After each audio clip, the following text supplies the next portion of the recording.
بسم اللہ الرحمن الرحیم۔ السلام علیکم معزز طلباء کرام، آپ سب کیسے ہیں؟ آج ہم موطا امام محمد کے سبق نمبر 128 کو پڑھیں گے۔ آج کے ہمارے سبق کا عنوان ہے احرام باندھنے کے مقامات کا بیان۔ آج کے ہمارے سبق کی جو عبارت ہے وہ باب المواقیت سے شروع ہوتی ہے، مواقیت کا بیان یا میقات کا بیان۔ اصل میں مواقیت میقات ہی کی جمع ہے، لیکن یہ کیا ہے اس کی تفصیل تو ہم احادیث کی قرات کے بعد ہی سمجھیں گے۔ ابھی کے لیے اتنا ہے کہ جہاں سے حاجی احرام باندھتے ہیں تو وہ مخصوص جگہ ہیں اور مخصوص علاقوں کے اعتبار سے وہ مخصوص جگہ ہیں۔ تو بڑھتے ہیں ہم احادیث کی قرات کی طرف، اس کے بعد جو کلام ہوا مختصر تو وہ کریں گے۔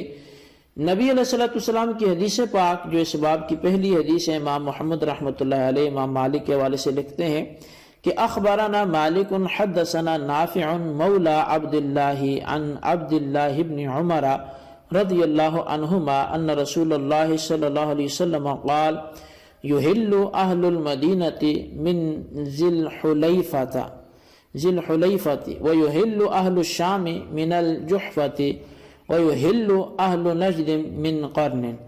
قال ابن عمر ويزعمون انه قال ويحل اہل الیمن من یلملم۔ امام محمد رحمۃ اللہ علیہ حدیث بیان کرتے ہیں کہ ہمیں امام مالک نے حضرت نافع سے خبر دی جو حضرت عبداللہ بن عمر کے آزاد کردہ غلام ہیں،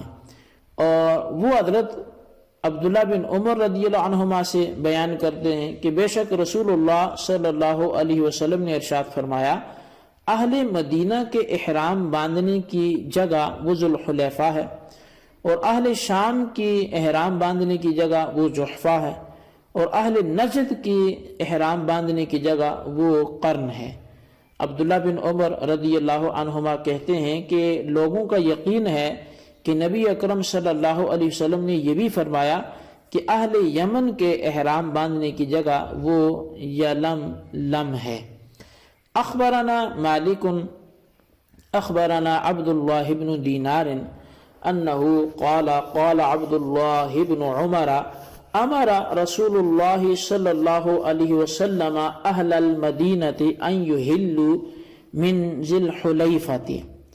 و اہل الشام من الجحفۃ و اہل نجد من قرن قال عبد اللہ بن عمر اما هؤلاء الثلاث فسمعتهن من رسول اللہ صلی اللہ علیہ وسلم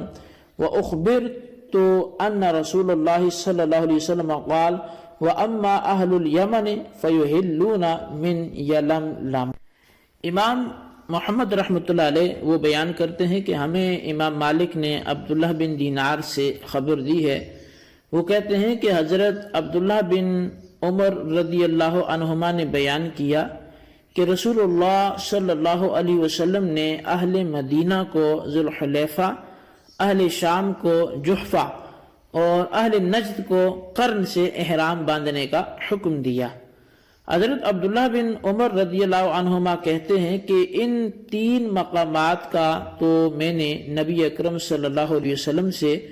اپنے کانوں سے سنا ہے، اور مجھے یہ بھی بتایا گیا کہ رسول اللہ صلی اللہ علیہ وسلم نے فرمایا ہے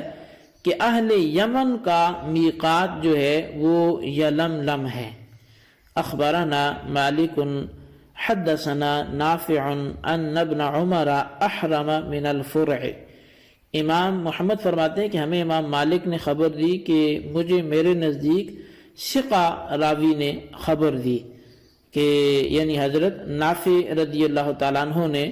کہ حضرت عبداللہ بن عمر رضی اللہ عنہما نے مقام فرع سے احرام باندھا۔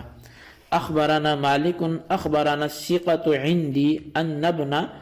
عمر احرم من ایلیاء۔ اسی طرح امام مالک فرماتے ہیں کہ مجھے میرے نزدیک ایک ثقہ راوی نے یہ خبر دی کہ حضرت عبداللہ بن عمر رضی اللہ عنہما نے مقام ایلیاء یعنی بیت المقدس سے احرام باندھا ہے۔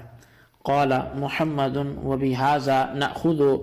هذه مواقیت وقتها رسول اللہ صلی اللہ علیہ وسلم فلا ينبغي لأحد أن يجاوزها إذا أراد حجا أو عمرة إلا محرما، فأما إحرام عبد الله بن عمر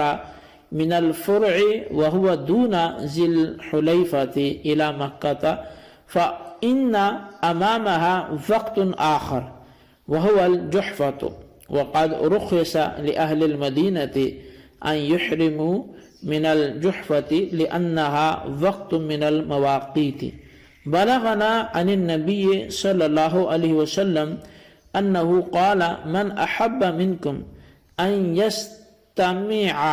يستمتع بثيابه إلى الجحفة فليفعل۔ أخبرنا بذلك أبو يوسف عن إسحاق بن راشد عن أبي جعفر محمد بن علي عن النبي صلی اللہ علیہ وسلم۔ جی احادیث کریمہ لکھنے کے بعد امام محمد رحمۃ اللہ علیہ مسلک احناف لکھتے ہیں کہ ہمارا مسلک یہ ہے کہ یہ وہ احرام باندھنے کی جگہیں ہیں جن کی تقرری وہ رسول کریم صلی اللہ علیہ وسلم نے فرمائی ہے، لہٰذا حج پر جانے والا یا عمرے کی نیت کر کے جانے والا کوئی شخص ان مقامات سے احرام باندھے بغیر نہ گزرے۔ رہا حضرت عبداللہ بن عمر رضی اللہ عنہما کا مقام فرع سے احرام باندھنا جو ذوالحلیفہ سے مکے کی جانب سے ذرا آگے ہے، تو اس کی وجہ یہ ہے کہ اس میقات سے آگے ایک اور جگہ احرام باندھنے کی بھی ہے جس کا نام ذوالحلیفہ ہے۔ نبی اکرم صلی اللہ علیہ وسلم نے اہل مدینہ کے لیے یہ رخصت عطا فرمائی ہے، یہ رعایت عطا فرمائی ہے کہ وہ مقام جحفہ سے احرام باندھ سکتے ہیں، کیونکہ یہ بھی احرام باندھنے کے مقامات میں سے ایک مقام ہے۔ امام محمد فرماتے ہیں ہمیں یہ روایت پہنچی ہے کہ رسول کریم صلی اللہ علیہ وسلم نے ارشاد فرمایا کہ جو شخص تم میں سے عام کپڑے پہنے ہوئے مقام جحفہ تک جانا چاہے تو اس کو اجازت ہے۔ اس کی روایت ہمیں ابو یوسف نے اسحاق بن راشد سے اور وہ ابو جعفر محمد بن علی سے اور وہ نبی اکرم صلی اللہ علیہ وسلم سے بیان کرتے ہیں۔ تو بہرحال یہ کچھ احادیث اور اس کے بعد پھر احناف کے نزدیک امام محمد نے جو مسلک بیان کیا وہ تھا۔ اب اس حوالے سے اتنا ہی ہے کہ میقات کی جمع مواقیت آتی ہے،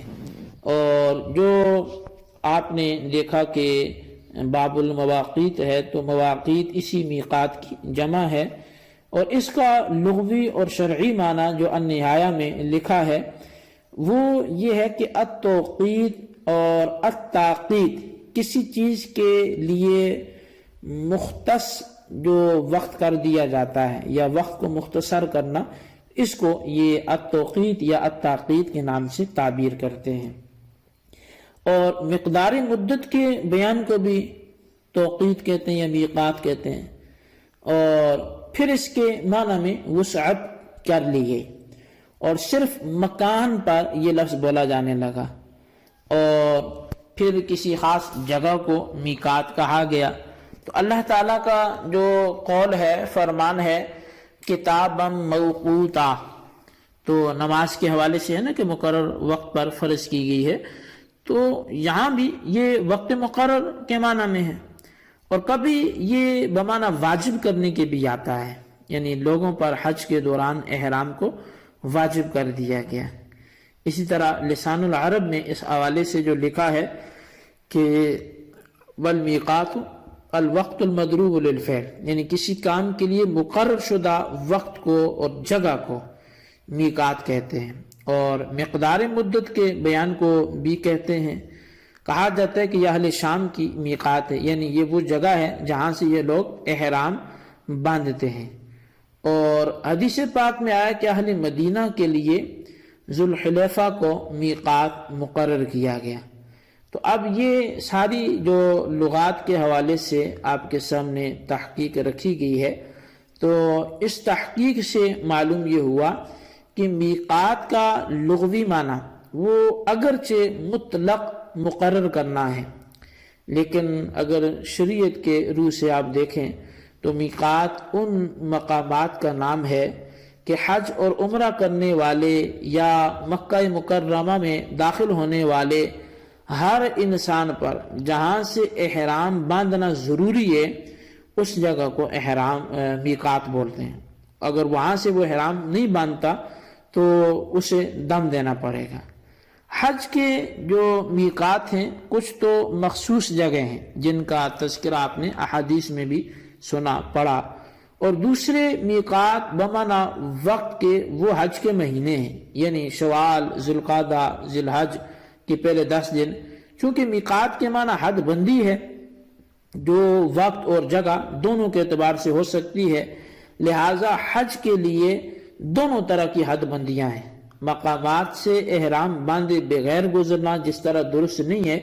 اسی طرح مذکورہ مہینوں کے علاوہ ارکان حج ادا کرنے سے حج بھی نہیں ہوتا۔ تو بہرحال یہ کچھ مسائل تھے میقات کے حوالے سے۔ ظاہر ہے جو مزید احکامات ہیں وہ کثیر ہیں، طویل ہیں، جو کتب فقہ کی طرف رجوع کرنے کے ساتھ آپ ان کو حاصل کر سکتے ہیں۔ ہم اللہ تبارک و تعالیٰ سے دعا کرتے ہیں کہ جو کچھ ہم نے پڑھا سنا اسے یاد رکھنے کی توفیق نصیب فرمائے۔ آمین بجاہ النبی الامین صلی اللہ علیہ وسلم۔